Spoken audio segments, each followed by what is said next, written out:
আমার পরিবারের কারণে আমার বাবা তার সম্পত্তি থেকে বঞ্চিত করেছে।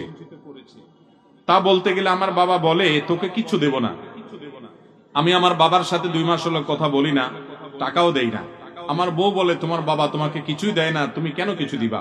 আমার ভবিষ্যৎ আছে, তাই বলে তো আমার কি করা উচিত? ভাই, খুব দরকারি একটা প্রশ্ন। এখানে বাবাও অপরাধে লিপ্ত, আপনার স্ত্রী অপরাধে লিপ্ত। আপনাকে সাবধান হতে হবে, কারণ আপনার বাবা তার সম্পদ থেকে যদি আপনাকে বঞ্চিত করে, আমাদের দেশে অনেক বাবা তেজ্য পুত্র করে, আছে না? আমাদের দেশে প্রচলিত আইন এটার ভিত্তি থাকলেও ইসলামী শরিয়ার দৃষ্টিকোণ থেকে কোন বাবা কোন মা সন্তানকে তেজ্য পুত্র করতে পারে না, অর্থাৎ রাগ করে অভিমান করতে পারে কিন্তু সম্পদ থেকে বঞ্চিত করতে পারে না। এটা আল্লাহর নির্ধারণ। আল্লাহ বলেছেন লা তাদরুনা আইয়ুহুম আকরাবু লাকুম নাফা আবাউকুম ওয়া আবনাউকুম লা তাদরুনা আইয়ুহুম আকরাবু লাকুম নাফা। তোমাদের বাবা তোমাদের সন্তান কে তোমাদের বেশি উপকারে আসবে তোমরা জানো না। ফরিদাতাম মিনাল্লাহ। কোরআনে আল্লাহ তাআলা মিরাসের যে আয়াত দিয়েছেন, কোরআনের সবচেয়ে বড় আয়াত কোনটা জানেন?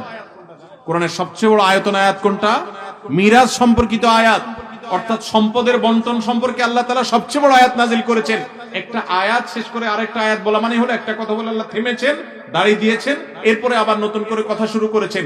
মিরাজ বন্টনের বিষয়টা এত গুরুত্বপূর্ণ, দাড়িহীন ভাবে, বিরামহীন ভাবে, কমা ছাড়া পুরো আয়াত দিয়ে বিস্তারিত বিবরণ দিয়ে তারপরে আল্লাহ তাআলা থেমেছেন, সবচেয়ে বড় আয়াত নাজিল করেছেন, যাতে করে পরিত্যক্ত সম্পদ বন্টনে কোনো প্রকার জুলুম করা না হয়।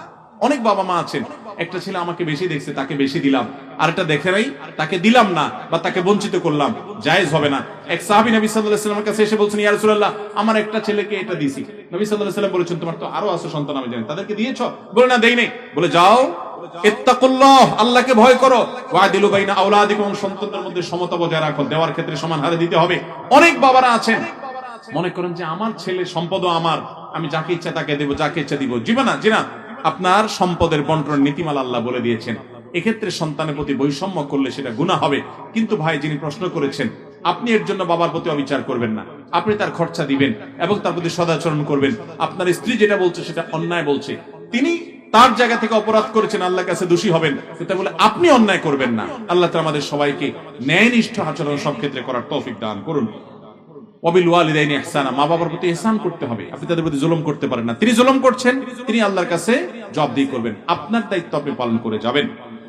ভাই বোন সকলে মিলে চাইলে কি অবাধ্য এক বোনকে তেজ্য বা সেপারেট করতে পারে কিনা?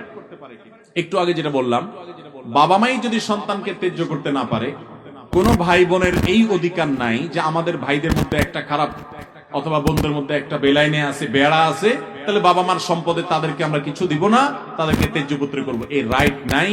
তার ওই অধিকার বাবার ঘরে মায়ের ঘরে জন্মগ্রহণ করার কারণে অটোমেটিক বাই কোরআনের আলোকে সেটা তার প্রাপ্য হয়ে গেছে, এবং এটা থেকে বঞ্চিত করার অধিকার পৃথিবীতে কারণ নাই। কোন আদালত কি ইসলামে অধিকার দেয় নাই যে তার বাবার সম্পদ থেকে বঞ্চিত করবে তাকে, এটা তার রাইট।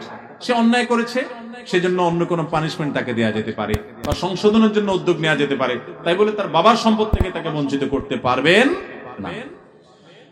আমি একজন জেনারেল পড়ুয়া স্টুডেন্ট, প্রায় সময় আমার বাজার মসজিদে পড়তে হয়।